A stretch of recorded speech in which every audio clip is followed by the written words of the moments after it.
Hey, and welcome to another installment of Catching Up. I'm Sam. I'm Chris. I'm Jake. I'm Josh. And we're back, here we are, rounding out the month of May. Just, not a whole lot of new stuff on the horizon, just kind of messed around. Something new that did happen, David Letterman finally retired after being on the air for, certainly the Late Show for 23 years, and then just being a late-night talk show host for like another 10 years on top of that. Yeah, because he was a contemporary of Carson, wasn't he? He was he was Conan to Leno. Mm-hmm. He was doing late night after the Tonight Show, and the idea was that he would replace Carson. And according to some internal sources, he was Carson's pick to succeed him, and as we all know, it ended up being Jay Leno. I remember, my father woke me up or let me stay up to watch Carson's final episode way back, 23 years ago, I guess. And it was kind of like, that was the latest I'd ever been up before, not counting like New Year's Eve. And it was kind of a big deal seeing him step down. And so we're now in the era of all of Carson's successors, first Leno and now Letterman, finally, off the air. So we're now into the brave new world of, I guess Conan's still around. Well, technically it was first Leno, and then Leno, and then Letterman. Although I had no problem. I don't care about that. Yeah. At the time, I was a huge Conan fan, so I was very anti-Leno when he was like I've always retired and then came back. I've never jumped on the hating Leno thing. I never really found him that funny. Yeah, so like it was easy. It was easy for me to hate him. Well, it's funny because on Howard Stern, whenever he has comedians on, he's always like, "Who's the best stand-up comedian you ever saw?" And a majority of them are like Jay Leno. Like Jay Leno was the best. Like when he was on fire back in the day. Yeah, Letterman used to do stand-up. Letterman still says the funniest person he's ever met is Jay Leno. Now, granted, decades of late night hosting just eroded there. Now, granted, I see that happening. When I watched Late Night, and I was more of a Conan guy. Obviously, I think we all. That was like kind of our thing, Yeah, that was our like age our generation. Yeah, he was he was a writer for The Simpsons, so it worked well with our adolescent sense of humor. And I feel like maybe 10 years or so in, like, you could start to see Letterman not give a shit anymore. Yeah. Well, here's the thing too that I love. Like, you look at any late night guy who's stepping down, and it's emotional. Like, they usually break down. And like, I remember when Conan was leaving, he started to cry, and it was like watching your dad cry. Like, it was really weird. And we're talking about when he left the Tonight Show. Yeah, the Tonight Show. Because like that, all the hoopla around it, and what happened to him sucks. Like, I'm not saying that, but like, I never was like, fuck Jay Leno. Partly because I just really, really didn't care in the end of the day. But it didn't do anything to you. It didn't do anything to me, and like Conan was still making squillions of dollars. He made more money getting basically getting canned. Yeah, and another thing people forget, like the show wasn't doing that well either. But anyway. So yeah, I see him cry. I was like, yeah, that kind of sucks. And plus, I missed the Max Weinberg 7 and everything. Like, the 12:30 slot was like that was the prime time Conan time. Yeah, and I remember Max Weinberg. He's not on the TBS show. No, he breaks down and starts crying, and rightfully so. This is years and years, and of course the hoopla going around it kind of was bittersweet. And like Leno lost it, and like Leno had to really touch. And when Leno finally stepped down for the last time, it was really kind of sweet thing because like, I guess his mom died the first year, his dad died the second year, and then his brother died the third year that he was on air. And he was like, "This is my family. Is NBC?" Like, which is interesting because those were the 3 years where Letterman actually overtook him in ratings. Yeah, and then after that, I guess he got his groove, or people would stop tuning into Letterman. But like Stella, he got his groove back. Yeah, but the thing that was interesting, is Letterman. Letterman. There was no emotion. There was really no emotion with Letterman, and that was the perfect way to go out. Like, Letterman is always this dry. Though I kind of felt let down by the last episode. Well, here's the thing. If I had stayed with obviously I haven't been alive 33 years, but if I had been there since the beginning, and watched every show like religiously, like some people do, like some people like are all about watching late night, I would have felt a little gypped because it was a glorified clip show. Yeah, the only time he had original people was for his top 10, and that was great. The top 10 was fantastic. Although I've never found the top 10 that funny. Like, yeah. But anyway, it's a thing. That's one of his things. It's like the masturbating bear with Conan. That was always fun. That was always funny. That never loses. Well, I love when they had like any fan of this show would probably be a fan of a masturbating bear. Well, the thing that was funny with Conan, really any masturbating mammal. Yeah, the thing that was funny. Not not fish. Yeah, not marsupials. The funny thing about Conan is like, he was always so self-deprecating. He was like, are we seriously doing this? This is the dumbest thing I've ever seen. But Letterman was fantastic. The one thing I liked with Letterman was showing his day, like a day in the life of Letterman, where he's like, was he like throwing the olives and the grapes? He's like, oh, hey, like that was the best part of his day. Like while his writer's room was just like racking their brains. Yeah, like, what the fuck? And Letterman is a very, very funny guy, and I think it's because of his kind of like very brash, dry sense of humor. There's 2 times where I really like to watch Letterman. Mm-hmm. When he really liked his guest, and when he really didn't. Oh yeah, because and I don't know which is better.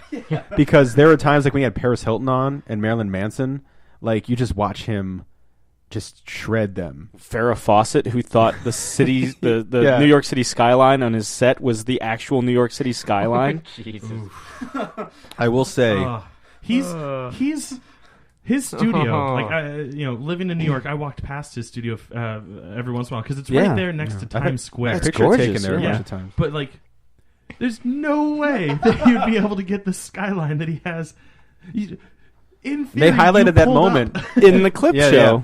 I will say, and tell that to Farrah Fawcett, but you can't because she's dead. Yeah. And Sam didn't kill her. Or did I? If you did, then that's a fucked up thing you just said. My favorite thing, and I actually just watched this recently. There was a clip of, and it's funny because it's the 20th anniversary of Braveheart. Mel Gibson was on Letterman, and he was promoting Braveheart.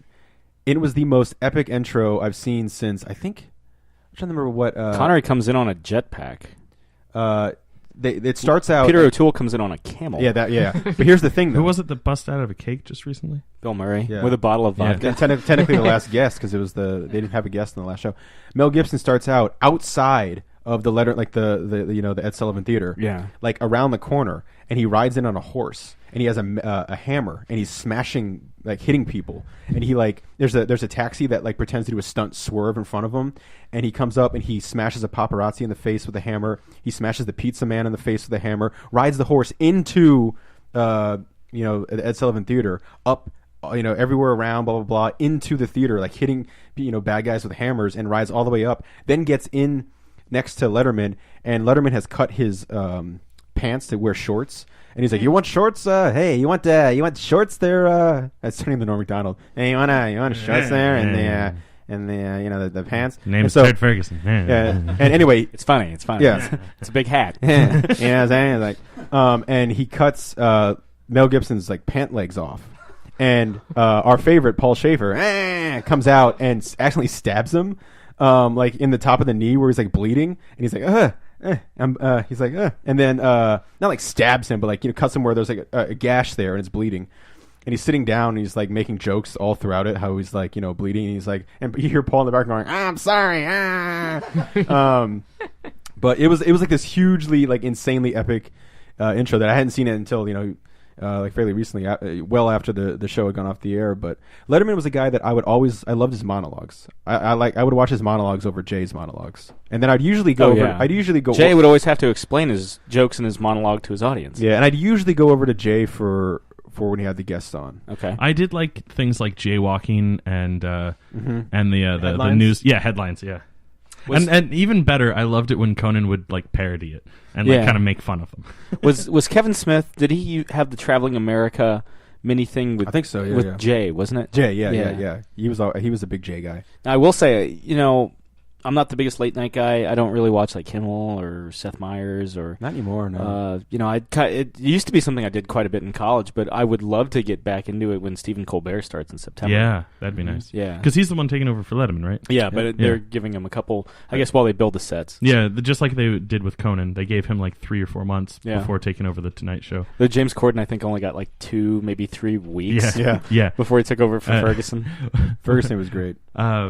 Going back to talking about Carson, it's funny that like your dad, got you to sit and watch like the last episode, and like that was kind of like it was the only time I saw him on the air. Apparently, I don't remember this, but apparently, when I had trouble sleeping when I was very little, because I was only like within ages birth to like 4 or 5 when Carson was on the air. But when I was very little and I had trouble sleeping, my mom would turn on Carson because she liked watching Carson. And apparently Carson would knock me right out. And the talent of well, what's funny is that like Dana Carvey does a really good impression of Carson. And a little while ago, I was watching like some like best of Saturday Night Live Dana Carvey thing, and it had a skit with him doing Johnny Carson, and I started getting sleepy. Brings back that yeah. Yeah, it was already late at night, and I was already kind of tired, and then like it just just conked me right out. Do you guys what do you guys kind of like tend to gravitate towards in terms of like late night television, like talk shows, if you do any of that? I have been since like high school. I've been like a tried and true Conan fan. Recently, I've kind of fallen off with him. Not because I don't like the show, like the TBS show. I think the TBS show is fine. It's just about the same caliber as late night was on NBC. But like, I have other interests in like what I'm like binge watching at the time. So like his episodes will just stack up on my DVR, and like I still record it because every once in a while it's like, oh hey, I'd like to see what that guest is talking about. But like I almost always like just die laughing from his monologues. I think his monologues are really on point, and that's why I follow him like on all social media, because he'll usually pick and choose like at least one joke out of the monologue and do like a macro of it on like his Instagram and his Facebook page and stuff like that, and I always get a nice chuckle out of it. Was Conan for a while. Now, if any of them, probably Fallon. Fallon's cool. I think I was surprised with Fallon. That's sorry to jump in there. Yeah. I didn't really like him on Saturday Night Live, but because I don't think his brand of comedy I think is more in line with like stand up / like late night talk show, whereas it's not good with like characters and doing scenes and stuff, because he always cracks up. Yeah, and it's fine for him to crack up at his own joke when he's doing a monologue, stand up set, but like not when he's in like a Debbie Downer skit. Yeah, which they all cracked up in Debbie Downer. But sure. I especially love with his late night stuff, like when he's writing the thank you cards. Yeah. Oh, I love his games too. Yeah. And I think that's the thing about Fallon. He depends a lot on gimmickry.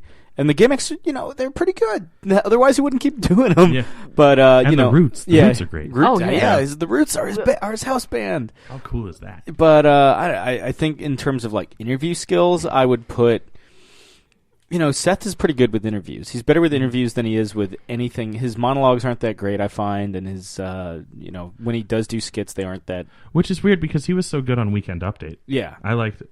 I'm sorry, but you were still talking about... Well, like the one gimmick Fallon has that I don't understand how it's still a thing or why people laugh at it. It's hashtag the bear. I don't know hashtag the bear. It's basically just a bear that comes out anytime they do like a hashtag joke, and he just dances around, does something really silly and stupid, usually interacts with Fallon for a little bit, and then disappears off. He just ripped off the masturbating bear, but called it hashtag. And I guess that's what I'm going to call it. Yeah, sure, but I guess made it worse because it's really not funny. Or Secretariat from Ferguson's. Oh yeah. And every time somebody mentioned like horses or just straight up like Secretariat in his tweet to Craig, he would just like hit the button and the horseman would run out. I wish that I had watched more Craig Ferguson, because the episodes the episodes that I saw of his were amazing, because like you could just see that he was just having so much fun, and like to that point where like he was having fun because he didn't care, but it wasn't lessening the there was quality. A punk rock element exactly, and it was so good. Oh, and if any time anyone mentioned Doctor Who just in slight passing, he had a TARDIS on his desk. It just made the episode better. My late night thing is it would always go to, if there was a guest I like on the show, I'd watch that show. It was never like I had an insane loyalty to a certain person. I mean, definitely the most I've ever watched is Conan, just because that was a great college thing, 12:30, popping on, and it was always funny. But yeah, it was definitely more of like I would check to see who was on, like if there was a certain musical guest. Conan always had really great musical guests because he's kind of got a musician bug himself, so he would always get a lot of like smaller bands on there if he could. And he always had like the heavier bands too, because he really loved like metal and shit like that. Like I remember seeing Slipknot on the Late Show, and I was like, this isn't late night TV material. No. I do. when I was in college, it was always like Daily Show, Colbert Report, Conan. Oh. That was the order. Yeah. The thing is, as it kind of went on, I kind of stopped watching the Daily Show. Especially, I feel like it was the last like presidential election year where I was like, we're kind of done. Mm-hmm. Because the thing about the Daily Show, and I think I've said this on the show before, is you're laughing watching the Daily Show, but those laughs are coming from a place of pain because you know that shit's actually out there, like in the news media or in politics, and you're like, fuck. Yeah, I always enjoyed Colbert Oliver, more than the Daily Show. John Oliver does the Daily Show so much better in that regard because he has HBO. Yeah, well, doesn't have to that's got to be part of it. Yeah, he doesn't have to pull his punches as much, and because he has a whole week to pick the best, things to talk about. Whereas the Daily Show, you were like beholden to, what happened today, or what is the new release today, Yeah, and you were a big Pete Holmes guy too, right? Yeah. Oh my God, I loved that was Pete Holmes was a great thing to follow Conan, and I'm so sad that he didn't find his audience per se, or his audience didn't find him, because TBS is not a great channel to be stuck on. Definitely not anymore. Yeah, you don't think late night when you think TBS. You think Friends reruns. Yeah, yeah. Or just reruns in general. Yeah, or that short-lived CeeLo Green reality show that replaced the Pete Holmes show. That was a thing? Yeah. Apparently. For like 10 episodes. I remember for like a week I saw, ads for it while I was watching Conan, and then they stopped showing ads for it. Very abruptly. Yeah. But yeah, that was really the history of my late night stuff. I didn't really do too much with Letterman. Was always kind of there, but it was always the same time as like Colbert and stuff. One really cool thing about Letterman, and I forget how exactly it works out, but he had his own production company. Worldwide Pants. Yeah, so his production and his production company wasn't part of the Producers Guild or something like that. So whenever everyone else would be, all the other writers would be on strike, Letterman's writers wouldn't. So he would still have his entire writing crew during the writer's strike. So that was something that really benefited him, because that writer strikes go on for around a month, 2 months, whatever. I will say during the writer's strike, I feel like Conan, Daily Show, and Colbert got better. Yeah, because they wrote their own material. Yeah, and they culminated. Yeah, and they oh my God, their little fight. Yeah, what was it? The I Made Huckabee fight. Yeah. Who made Huckabee? Yeah, and then I love. I mean, if we're talking freeze frame Rocky 3, that's how it ends. Yeah, and it was great. I didn't watch too much of the Daily Show and the Colbert Report, other than the Who Made Huckabee fight. But watching Conan just during the section where they would do bits and skits, just sitting there and being like, okay, well, we didn't have any writers, so I'm gonna make up something on the spot. And for a week, he was spinning his wedding ring on his desk and seeing what he could do to make it so that his wedding ring would spin longer, and and somehow made it funny enough for me to not switch away. I mean, I was fortunate enough to see Colbert debut, to see the war, and if I remember correctly, the war was the first year of Colbert. It was early on. That was it was 2000. Yeah, it was. Yeah, it was right around then, because I remember Breaking Bad had to take a break because of the writer's strike and all that. Yeah. That was one of those moments I was so happy to see first on the air. But late night really is kind of like America, because Billboard, you get all those people plugging whatever, useless shit. Stupid pet tricks. Yeah, stupid. Yeah, Jack Hanna with his animals. Yeah. Every tonight or every late night show has their stupid pet tricks guy, and it took me a while to realize, but oh, that's what they do when they couldn't book someone that night. They must have that guy just on hand. Standby. Yeah. And then there are a couple guests that when you watch it religiously, you'll notice oh, this guy's just coming on the show to shoot the shit. He's not actually promoting anything. Well, I remember Howard Stern was a guy on Letterman who was fantastic. All the time he would come on and would just kill every single time, because he would always try to one up Letterman, and Letterman was Letterman always seemed okay with it, because it's Howard Stern. I mean, Howard Stern says what he wants, and he's fantastic with any kind of like, not really confrontations between the two of them, but like making stuff awkward but awesome and hilarious. I mean, like the last time he was on, he straight up asked him, "Is that creep Jay Leno going to be your last guest?" And just like ripped Jay Leno, because he hates Jay Leno, like crazy. So that was kind of funny. And yeah, but he's one of those guys. Remember when I think Letterman had Led Zeppelin on, and like clearly didn't do any kind of research whatsoever and totally swung and missed. He never did research. Yeah, but I mean, like you finally have like Led Zeppelin, like, and by Led Zeppelin, I think was it all the three surviving members, or was it, I don't remember if it was just Robert Plant and Jimmy Page. I don't remember if they had John Paul Jones on there. Yeah, I can't remember, but yeah, it was a disaster. And then he had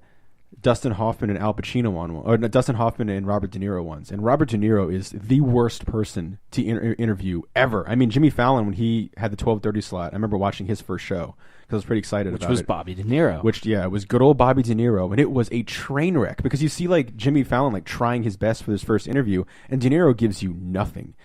Like nothing to work with. Yeah, I got an anecdote after you're done. I mean, that's it. He's got nothing to nothing to work with. If I remember correctly, it's because he actually has he doesn't like talking. Yeah. Like he don't go on a talk show, right? Why would you? Why would you? And I remember that at to one yourself? point Letterman was like, "Help me out here, Dustin," because like De Niro just sitting there being a curmudgeon. Yeah. Pacino was always great, because he always. Oh wow! Yeah. David, I got a funny story. Yeah. Hawkman. I look terrible, Dave. Yeah. Oh, that was hilarious. He's like looking at. Is that me? Oh my God! Who is that looking back at me? Jesus Christ! And he's just like fixing his hair, and he's just a mess.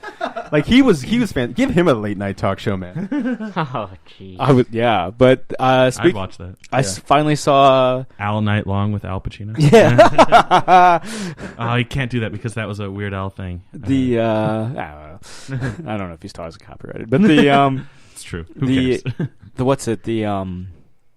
I finally saw Jackie Brown. Oh really? Oh, which has Robert the De Niro. The quote unquote lost Tarantino movie. Yeah, the overlooked. Because it's the one that like none of us have seen. I still have yet to see it, man. No, I've seen it. Oh, you've seen it? What do you think of it, Josh? Oh, I absolutely loved it. I watching it, I was confused, thinking, wait, this is a Tarantino film? It's not hitting you over the head with every single fucking gimmick he is known for that all of his films in recent years keep seeming to do. And it's beautiful. I love it. Nice. Yeah. So I think it's his weakest movie. Good old Sam. I was waiting because Sam looks like he like just shit himself with this look on his face, like as like the smile on my face gets wider. Yeah. As Josh Thank you, Sam. I yes, I couldn't get to be have confrontational. You I don't think it's one. I don't think it's a bad film.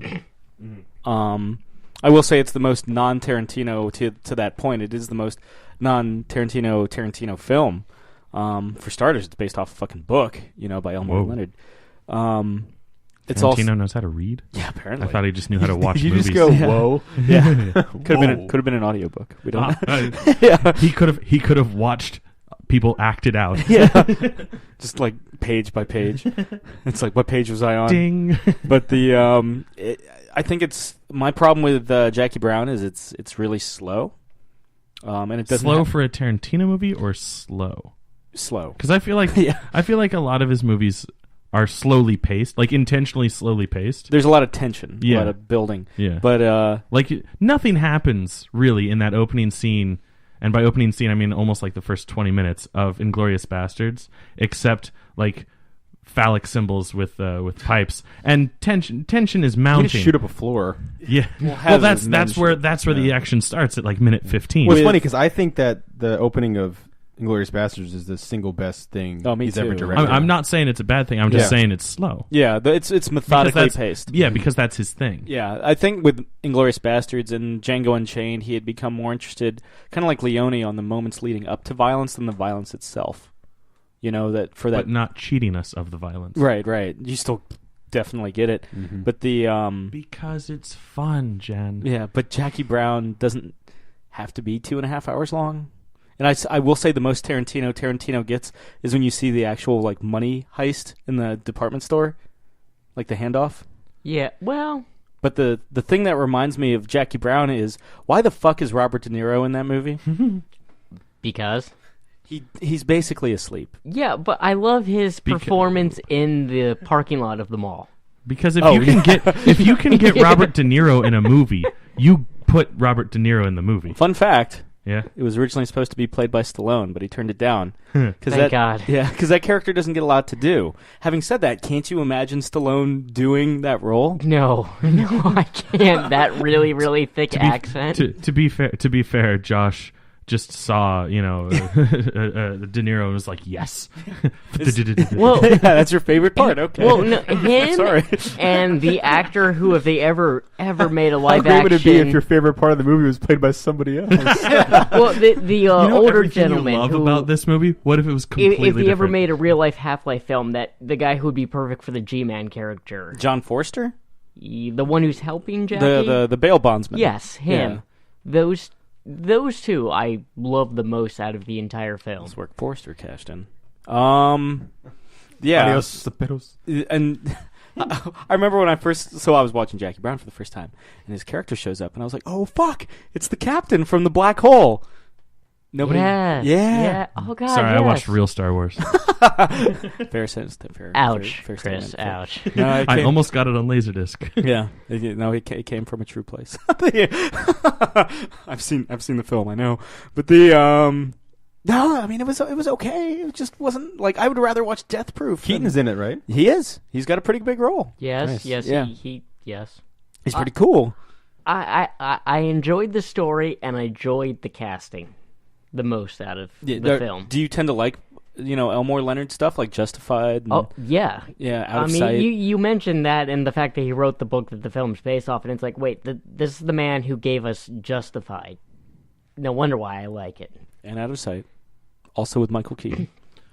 That one a little less. he shows up, but you don't like Clooney? I enjoy Clooney. Just that so handsome film, in that though. Like, He only likes Clooney as Batman. no, Not even. Here's the thing. Not even gonna play along with me on that one. no. If anything for Clooney, it's The Peacemaker. I Or will say, ER. I will First say, several seasons. Oh, he's fucking awesome in here. George Clooney stars in my favorite Mission Impossible movie, Ocean's 11. Ooh, yes. Because the Ocean's movies are closer to the TV show Mission Impossible than any of the Mission Impossible films. And this is coming from somebody that actually loves the Mission Impossible movies. I can believe that. Yeah. Because they're really just Tom Cruise like spy actioners. They're really well made Tom Cruise spy actioners. It's Tom Cruise trying to be James Bond. Well, Exotic locales, expensive gadgets. I could see Women. Yeah, but he doesn't He's really not like banging women. But yeah, on the he's bed. Yeah. he's gentleman spy. But still. as opposed to sleazebag gentleman spy. he's platonic gentleman spy. Yeah. He's friend zone gentleman. I would say, spy. what would you say is the most James Bond of the Mission Impossible films? 3 or 4? Or 2? 4? I would have said the first one. Really? If we're He's talking, almost more of like he's almost a Jack Ryan-esque Yeah, character. first one's the very well, much closer I to was Tom thinking Clancy. though, if we were talking about like the actual earlier works of James Bond before it got really blown out of proportion over the top, like the So more like direct. Dr. No, not Moonraker. Okay, so the wait. more to the point spy. I'm starting to get these action. references now because I'm kind of going through the Bond movies. If you ever want to borrow them again. Not where once like I get through all of my laserdiscs. not the James Bond where it's like I'm gonna use a watch to cut through a floor, or play with toy laser guns in space, and a man with a metal jaw. Not like that, but yes, more to like the Dr. No or the License to really Kill. earlier Connery work. License to Ill. Yeah. Yeah, The greatest Beastie Boys album. Yeah. But, no, I mean... and just like James Bond's films, though, the Mission Impossible films just get more insane. The best as one they is the one that continue. stars Pierce Brosnan. His Robinson Crusoe was on Netflix, and I saw like this bare-chested, like long-haired Pierce Brosnan. I was just like, add to my list. Yes. No more foreplay. But yeah, I mean, again, so would you call Jackie Brown your favorite Tarantino film? Second, What's the first one? Pulp Fiction. Huh? When we get around to a Tarantino Legends in honor of Hateful Eight, I'll let you pick Pulp Fiction, and I will pick Inglourious Bastards. And I'll go with Reservoir Dogs. And I'll go with Django. There we go. So Yeah. That's like all of the good ones too. yeah. Sorry, Jackie. I mean, I'm not saying the other ones are bad. I'm just saying. Well, I have to say this. Something I really enjoyed about Jackie Brown, which just hadn't happened for me for a while, of watching a film on Netflix, is that I was watching it and I was just entertained the entire time. Like, I couldn't force myself to find an excuse to want to watch anything else or do anything else. As it was kept going on, it was just like, I gotta know more. I gotta know what's coming up next. I couldn't turn away because I honestly didn't want to. And that's happened very rarely with films. Much like how I felt all 3 times I saw Mad Max in theaters. That's right. And then Jake's at 4. I'm at 1. Josh, you are at 1. Yeah.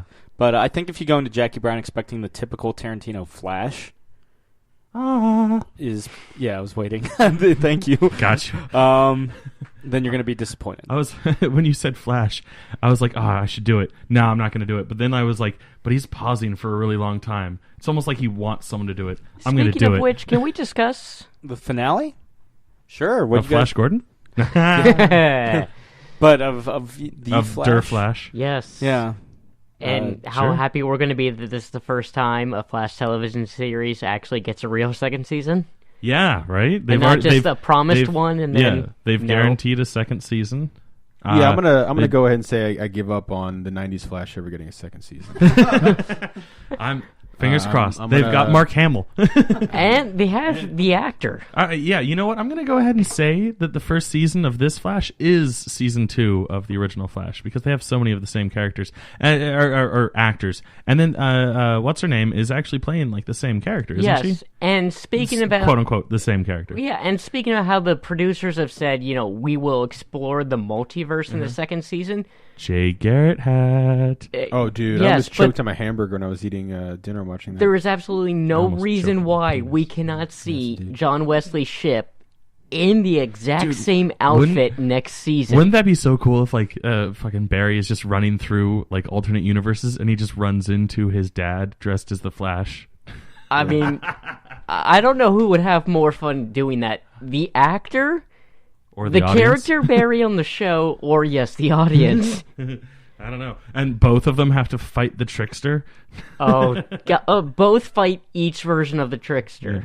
The single best line of the finale was "May the Speed Force be with you." Yeah, right. Yeah, I was like, that was good. That was good. But yeah, I mean, with him traveling through the Speed Force and the helmet popping out and. I gotta say, speaking of traveling through the Speed Force, and if you haven't figured it out already, this is gonna be spoiler-filled, discussion here. I got really emotional, in that, in this where he's back, in his house, and his mom, is being attacked by, God. I was like. Oh my god! I felt the same way that I felt when I was reading Flashpoint because the Flashpoint has a very similar scene, pretty much the exact same scene. I thought the entire series was going to end like how it did. Yeah. I was like, oh my god, like he's sitting there, he's able to save his mother. Yeah, and you see him make the choice to not save her, but have that moment with her where he gets to say goodbye. The moment that was like a 2x4 to the face of just an insane amount of emotion is when he opens the door and he sees it all going down. He sees the Flash fighting, Reverse Flash. He sees his mom, and he's about to go out to stop it. And future Barry in the Flash suit. I mean, he's blurry. He looks at him and he just puts his hand out and goes, "No." Yeah, that was oh my god. And then there's that really the single best Grant Gustin moment for me in the entire season, and he's fantastic. There's the shot of him looking at it and he kind of stops, and then you see him slowly close the door as he's sobbing, and he shuts the door, and that was absurd. Yeah, that and the speech he gave to Joe before he left. Yeah, just you'll always be my. He pretty much says you'll always be my dad, and he just has that moment where Niagara Falls. You see the actor almost about to break down. You see. The actor There's a lot of crying. There's a lot of crying. It was almost I'll always love you, Dad. It was almost like that episode of Fresh Prince of Bel-Air where Will meets his real dad, and at the end of it, he finds out that his dad's once again kind of skipped out on him, and Will Smith has that beautiful speech about how I don't need him. I've raised myself, all that jazz. You later find out that was completely improvised because he was.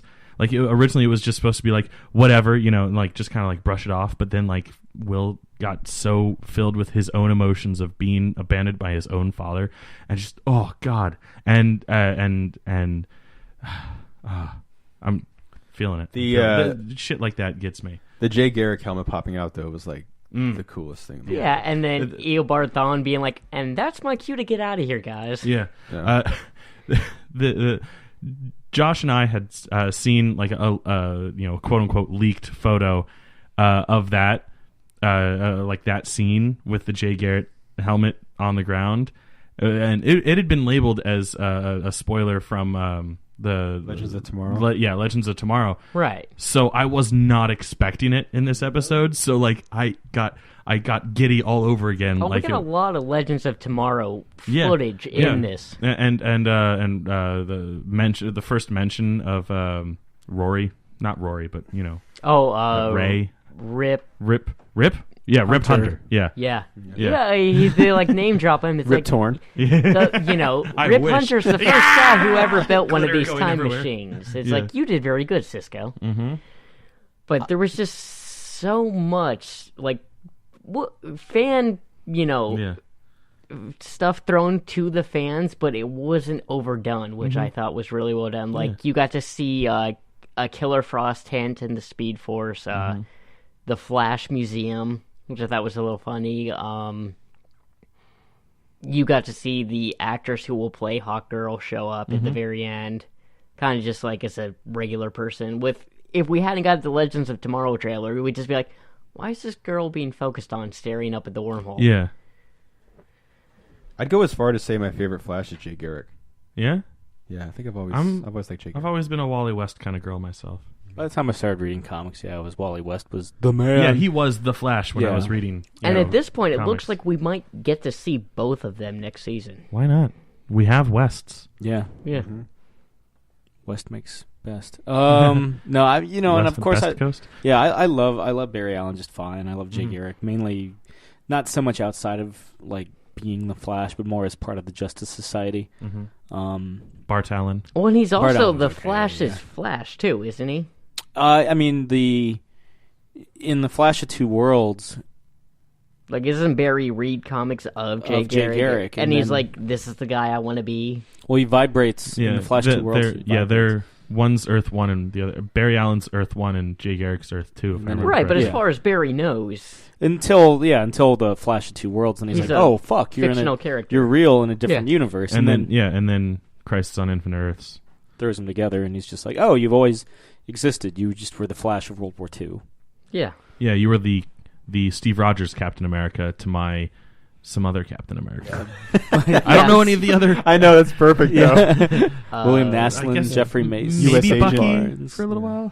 John Walker, U.S. agent. U.S. agent. I always liked his outfit. Oh, with the black Captain costume? Yeah, U.S. agent's outfit's awesome. Yeah. Captain Britain, which is now down to, there's only... Captain Britain? Yeah. I was telling someone Never at the gonna shop, get a Captain Britain movie. Yes, we are, and I'm gonna fucking direct it for $10. It's just gonna be me with a shitty British accent going, "Oh, more tea for me." You know, it'd be great is if the Captain America movies were rebranded as Captain Britain movies. Well, you know what's funny? I was talking to somebody. Like that's it. They just overdubbed, shitty overdubbed, and like terrible CG. Like they He's like, I promised you would dance with my girl. They Mad Max the accents. Yeah. I was telling somebody obviously how much I love Captain Britain, and I was like, you know what? I think I've read more Captain Britain than I have Captain America.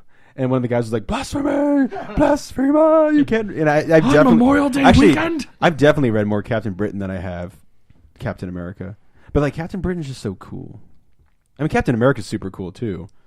But I mean, how much of a market are you going to open up where, you know, when they have the Avengers movies or the Marvel movies, usually open overseas first.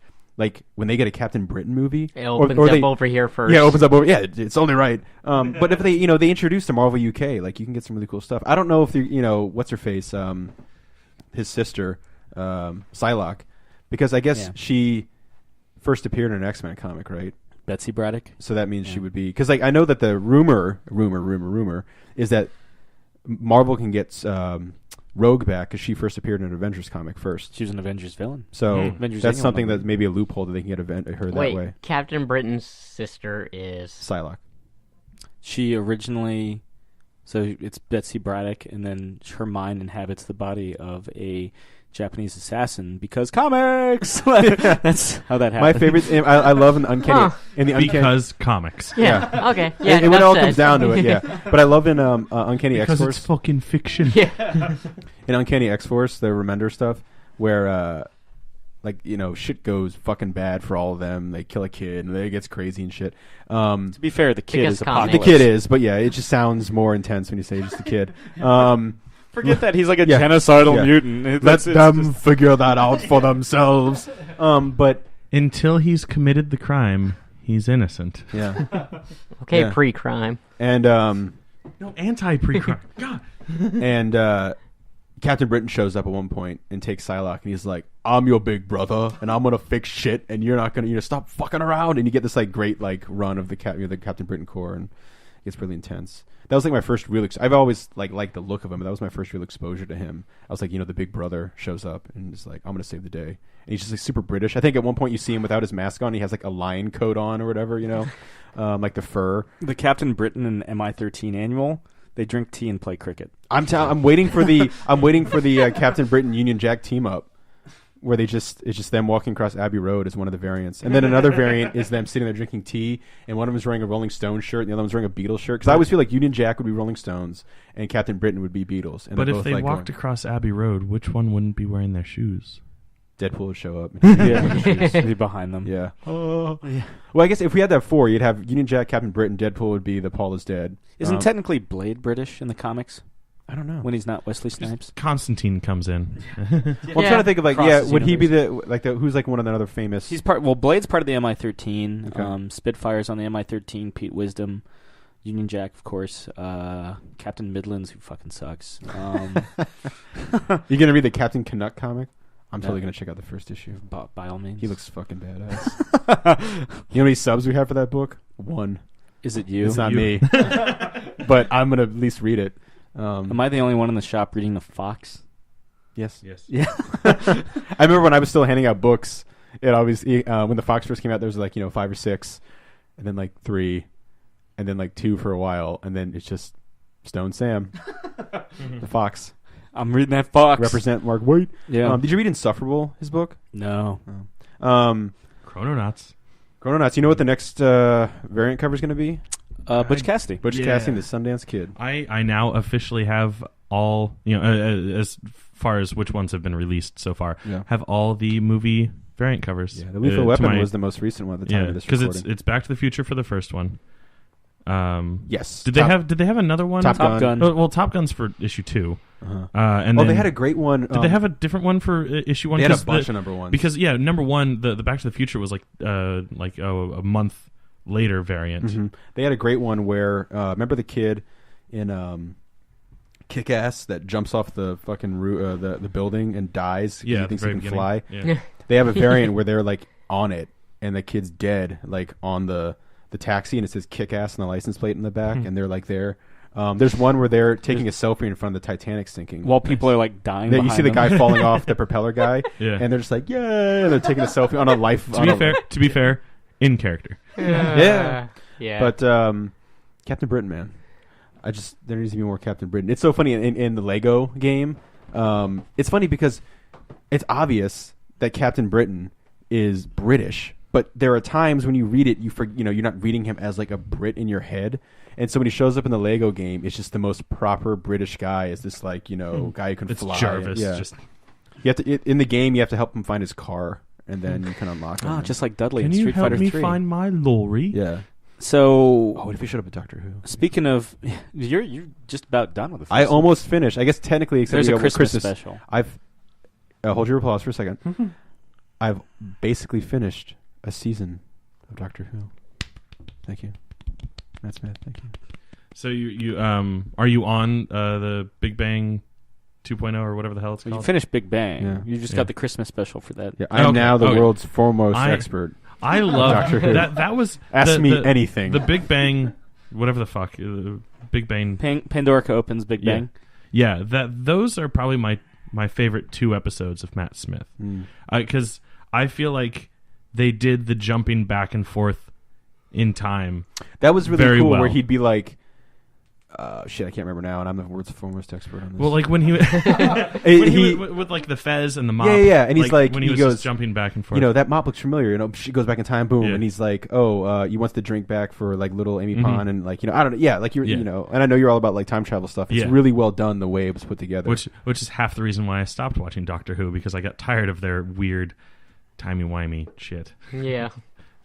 Now, speaking of Chrononauts, without getting into too much detail, because I feel Yeah. like it's a really technical game, you have... Yes, I bought the card game that the comic book is based on, and the future movie apparently is based on the comic book that is based on this card game.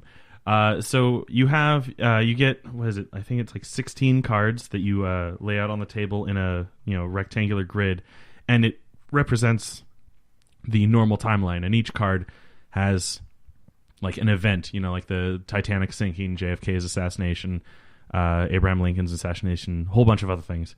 just and- fun for the whole family. Yeah. The last card is the Columbine shooting. So, Fuck. yeah, no, it gets Are you serious. serious? Yeah, it is. Yeah. Here, Well, I believe you, but yeah, you can look Jesus. through the cards while I'm Spared talking no about. expense No, for yeah, this card game. Yeah. I mean, there's also like the fall of the Berlin Wall and Oh, like well, Nixon yeah. being impeached. Oh. like the polio vaccine getting created? Anything? No, nothing good. Jeez. Uh, Fucking Louise. just trying to look at wait, some no, of these. I think the moon landing's on there. Okay, yeah. Hitler opens the 36 Olympics, the Great Depression, stock market crashes, Europe in ruins after It's World War. Jesus. major events, all right? Where's the Beals on the Ed Sullivan Show? John Lennon's assassination is in there. Of course, yeah. But so anyway, then like you have there's character cards and there are mission cards, and it tells you who you are playing and then like what your character's objective is, and like on your card it's like or on your character card it says you need to collect these like time artifacts, and then on your like mission sheet it says like you also need to make sure these events happen, and then like as you're I found a live Stegosaurus. that's one of the artifacts that you can take home with you. There's at least one character that needs that to win the game.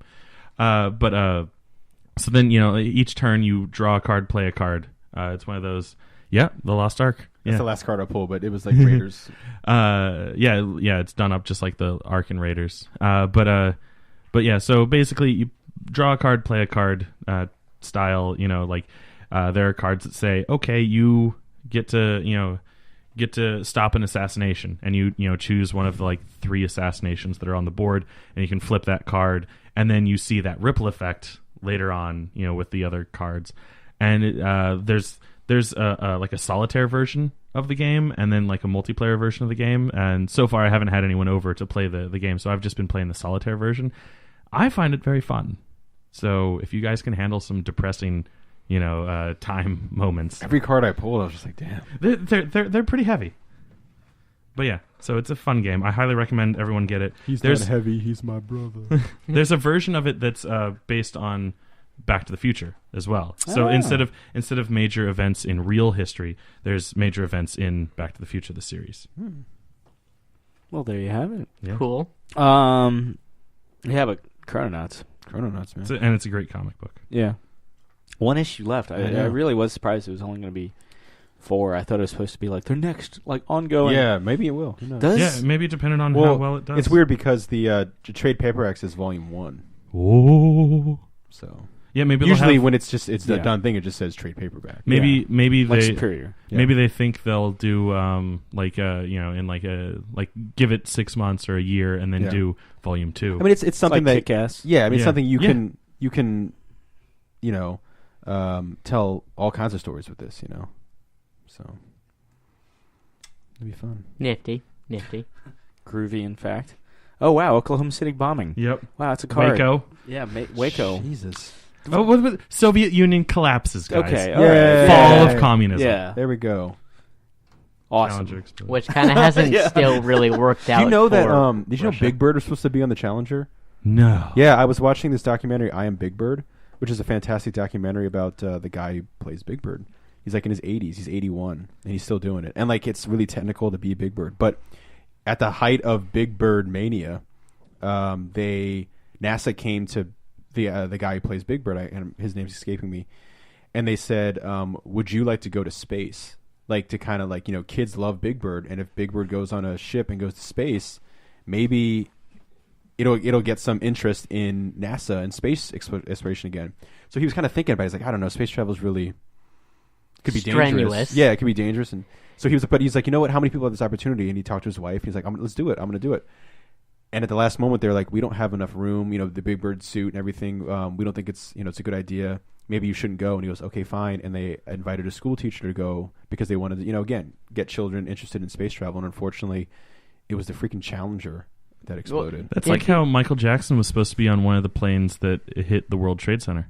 So was Seth MacFarlane and Mark Wahlberg. I'm confused though. Did they put the actor who plays him actually through any of the trials you actually have to go through before you go up? There's training. There's training. Yeah, but I'm just wondering if they invited him first and then later said before the training actually started, because you can't just say, I want you to go to space, they're automatically going to do it. Thinks you can. Yeah, well, I mean, they train the teacher. Yeah. But what I mean is, I have absolutely no idea if he trained, but because they could have gotten to the end and been like, actually, you would die if you went on this, so we're going to have to scrap you anyhow. I mean, without knowing foresight that yes, the shuttle was going to explode. But I mean, as a they don't have to. Obviously, they don't know how the training is going to go. But at the same time, they're like, this would be a big PR coup. Yeah. They don't necessarily have to be like, you better pass training, or we're going to fuck you in the ass. They're like, hey, you think we're going to make it any easier for Big Bird? Get your shit in gear, man. Now the real question is he in the suit the entire time? That's what they made it sound like. When during broadcasts, yeah, they made it sound, and they were like, it's going to be too much hulking stuff. Because here's the thing: when he's in the suit, he's got his right hand is up in the air, and his right hand, is talking as Big Bird, and then inside the belly of the beast, he has the script. Cut up like origami, like it's all just around him, so he can read it. And looking like strapped to his stomach is a tiny little monitor that he looks down into. His left hand is controlling the left arm of Big Bird. And in that left hand, there's a string going to the right arm, so it's like counterweight, so it looks like both arms are moving. And when he's looking at the monitor, everything's in reverse, like a weatherman. So when he's moving left, he's actually moving right. So he's doing all of this all at once, where everybody else, like they have a group of people together when they're doing the puppetry. So Big Bird's a very like loner character. He also has Oscar the Grouch, but and Oscar the Grouch I've always liked more because I think Oscar the Grouch is so fucking funny, man. Like he's just always so pissed. But originally the idea... I mean, you'd be pissed too if you lived in a trash can. I mean, that's... I mean, he could, I guess he could move. But like, the original thing was he was supposed to just be like an asshole. Like just a straight up asshole to like everyone. And it was the guy who the Big Bird who played... I can't remember his name, it sucks. But like, the guy who played Big Bird was like, why don't we give him a heart of gold? And the director was like, no, fuck you. And he was like, no, fuck you, in the Big Bird voice. The saddest part of the documentary, this is so fucking sad, because Kevin Smith was talking about it on Hollywood Babylon, and that's what made me want to check it out.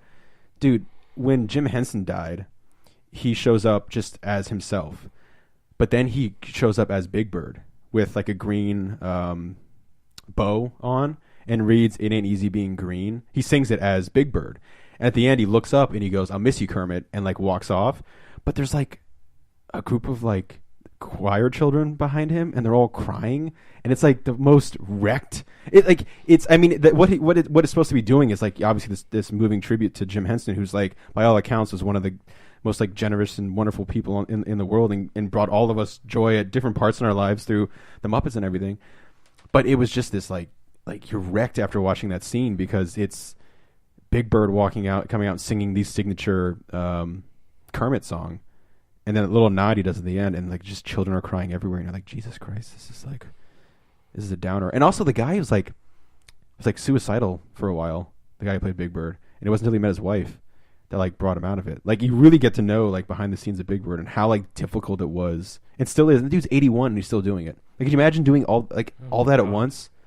It's crazy. He does have like a stand-in guy who's like his replacement. Like when it's time for him to go, the George Lazenby of Big Bird will step in for one scene, and then that guy will come back and do they'll bring him back for he wants to like, I don't know if this isn't like his like exact quote, but basically wants to do it till he dies. He doesn't plan on retiring from Big Bird. There's just that one scene where like Big Bird just slouches over on himself, and you're like, "What happened to Big Bird?" Just Oh God! it's so fucked. But like Just you like see John Ritter. you see the Oh. neck just slowly, the arm go down, and you're just like, it's time for. It's terrible. One last ride. That's terrible. So Sam, on, you saw the Snuffleupagus. finale of Mad Men. I didn't actually. I just wanted to. I wanted to talk about the Mad Men having you finished. tease. Yeah, I haven't seen an episode of The Flash either. But I was just like, yeah, let's talk about Flash. So Now it'll- you don't have to. Yeah. Now I know everything, but it's cool. No, But I did haven't realize told you we kinda, everything. we didn't spoil everything, but we spoiled. No, I some don't. things. Honestly, guys, I don't give a fuck. No, you do give a fuck, and we're will. very sorry. You will. We're very fucking sorry, you I asshole. give a fuck. I give a fuck because I hate spoilers. Yeah. I'm cool. Yeah, we're really fucking sorry. Be cool, Sam. Be cool. For So- once, just be cool. So Mad Men. Mad Men was like the first major, AMC original series. Without Mad Men, you could argue that there would be no Breaking Bad, maybe no Walking Dead, or at least not Walking Dead as we know it. And yeah, now it's finally gone. I will say the first 3 seasons are pretty fucking awesome. But after that, I don't know. I feel like that was a show that was killed by the writer's strike, Yeah. or at least lost its momentum. Like Heroes. As I stare at Josh. Or The Office, Thanks, Chris. as I stare at Jake. Yeah, and I stare back longingly at Sam because Yeah. I was staring at him. Anyway. When you stare into the abyss stares back. Hunt for dragons too long, you become a dragon yourself. the It's a quote from Zardoz. Ah. the I end should of know that then. I have it on Laserdisc. I just got a It's DVD. still sealed.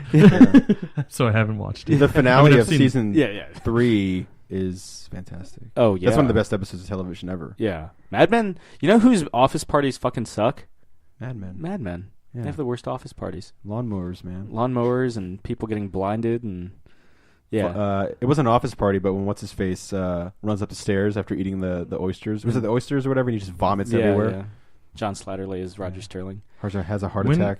when did they open up their own firm? Which season was that? Was that 3? That's how 3 ends. Yeah. Yeah, with Okay. them like taking all the content. Or, It's like close the leads. door and sit down or whatever the name of the title or Yeah. something like that. I watched the first half of the next season where it was just following them in their new office. Not as good, right? And, yeah, I couldn't bring my I feel like they did like a mid-season break, and I was like, cool, done. Wash my hands of this. That's kind of when I fell off too, because I watched the first 3 seasons on DVD, and then I would watch the episodes like they were on demand or whatever after getting off work, and yeah, I got about like 4 or 5 in, and I just kind of fell off, just like I'll catch it twice next week or whatever, and just never really got back on it. And of course, I missed Alexis Bledel showing up, but I know I ask every fucking time, but when Sure. did she show up? What season? Like season 4, Oh, maybe so season 5. I just hung on a little longer. Yeah, I was confused by 2 of the actors I saw on the finale episode.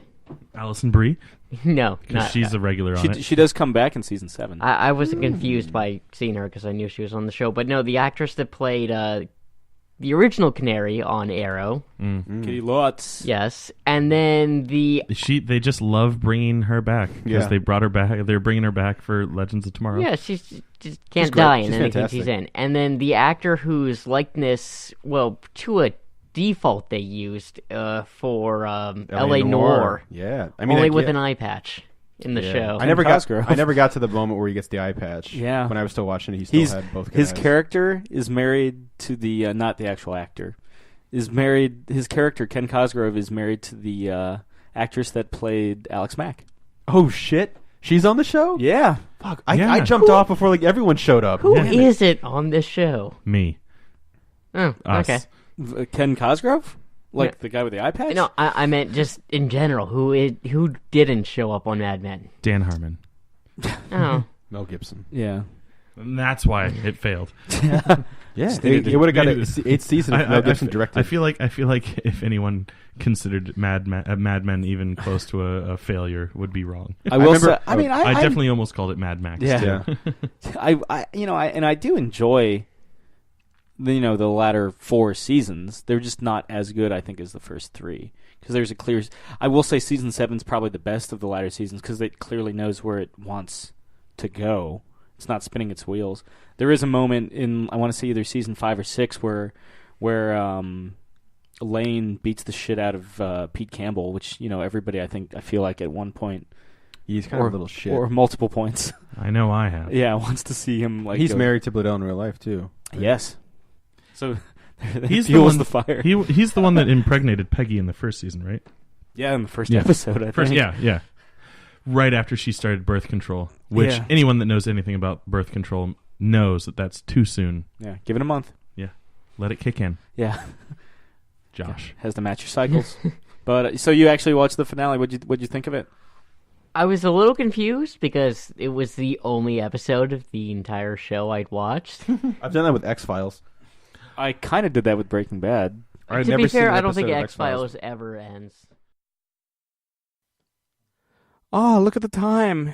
We've been going on for about an hour. So, we're going to go and fuck off for about a week. But we'll have a commentary for you in the meantime. And we'll continue this discussion next week. See you guys.